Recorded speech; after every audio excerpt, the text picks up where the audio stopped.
that you were all doing well. Thank you so much for joining me here today.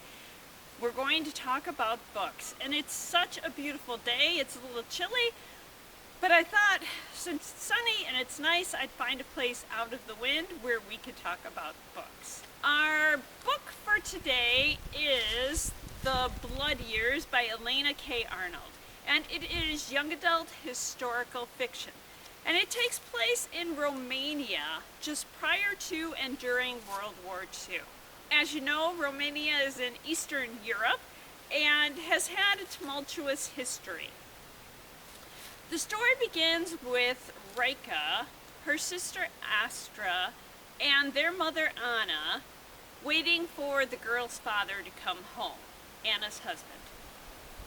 And he occasionally disappears for periods of time and generally comes back, and the mom is really upset while he's gone.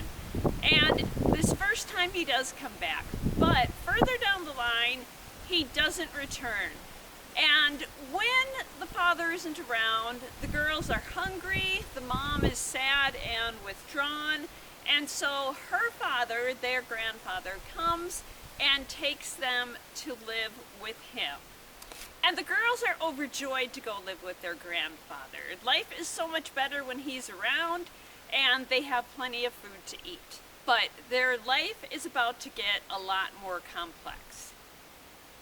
World War II begins with Germany invading Poland, and Romania, which is where they live, declares itself neutral.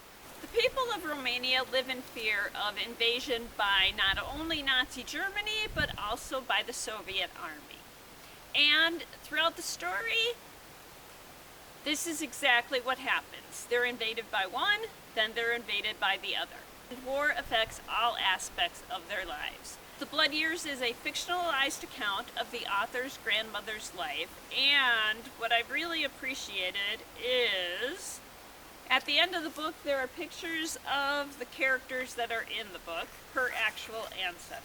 So what else can you read for a similar experience? It's another book that takes place in Romania, this time in 1989. I don't have a copy of it with me here because it's pretty much been checked out since we got it into the library, but it is I Must Betray You by Ruta Sepetys. And it's told through the eyes of 17-year-old Christian. Under the dictatorship that is the Romanian government, the Romanians must lead lives of fear and isolation. They must stand in lines for even the most basic things needed for survival. They never know if or when the secret police will arrive at their door and take them away for questioning. And this indeed befalls Christian. He is then blackmailed into becoming an informant.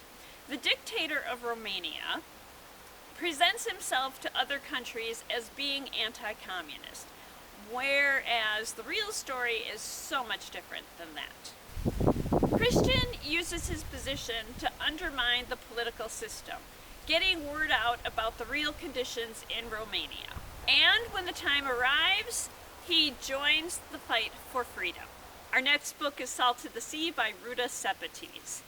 This story takes place just after the events of World War II and is told from the perspective of four characters.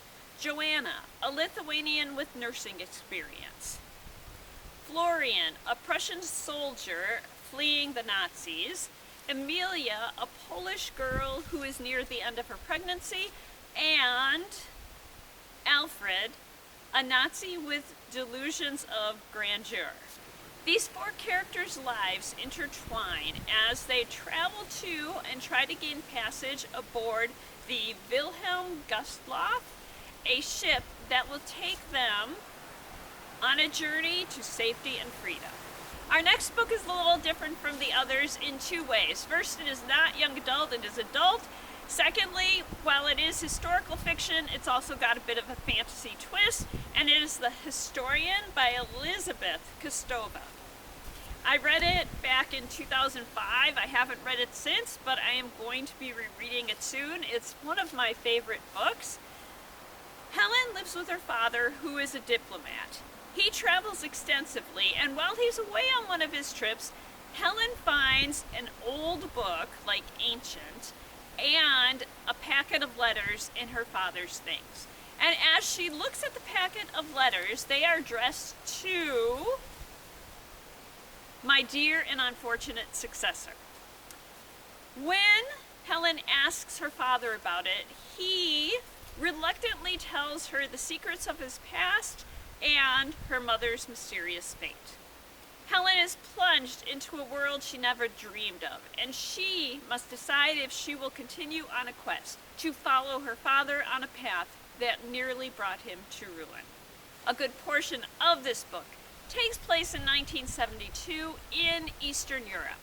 And while it doesn't focus on the political system there, you are made aware of some of the struggles that people who lived under that system face. And there we are. I will be back again soon when we will talk about our next and final book for November, Curious Tides. I will see you then, and until then, I hope that you enjoy all that you do and all that you read. And for those of you in the U.S., I wish you a very happy Thanksgiving. And thank you!